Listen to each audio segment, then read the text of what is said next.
بسم الله الرحمن الرحیم. السلام علیکم ورحمت الله وبرکاته. درنو لیدونکو په دې راز تاسو ټول روغ او جوړ او خوشحاله اوسئ. زموږ د نن ورځې خپرونې ته بیا هم ښه راغلاست.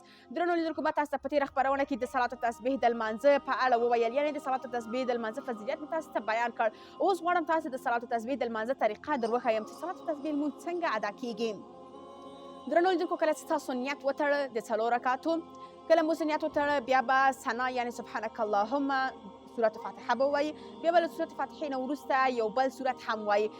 هغه سورت نه وروسته به تاسې 15 کرته دغه تسبیحات وایي: سبحان الله والحمد لله ولا اله الا الله والله اکبر.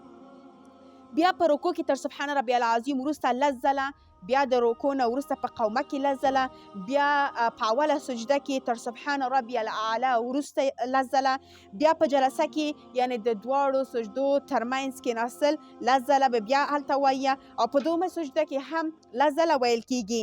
نو د دومې سجدې نه د پورته کېدو په وخت کې هم 10 ځله د تسبیحات ووایي. بیا نو دا نو په هر رکعت کې چې ټول تسبیحات را جمع سي 15 کرته کیږي، یعنې په څلور رکعتونو کې چې 15 کرته جمع سي ټول 300 کرته د تسبیحات ویل کیږي. نو بیا به تاسې په اخر رکعت کې سلام اړوئ. نو بیا مو دا سو د صلات تسبیح د لمانځه طریقه په دې هیڅ تاسو د پام وړ ګرځېدلی اوسي. تر بیا د خدای په امان.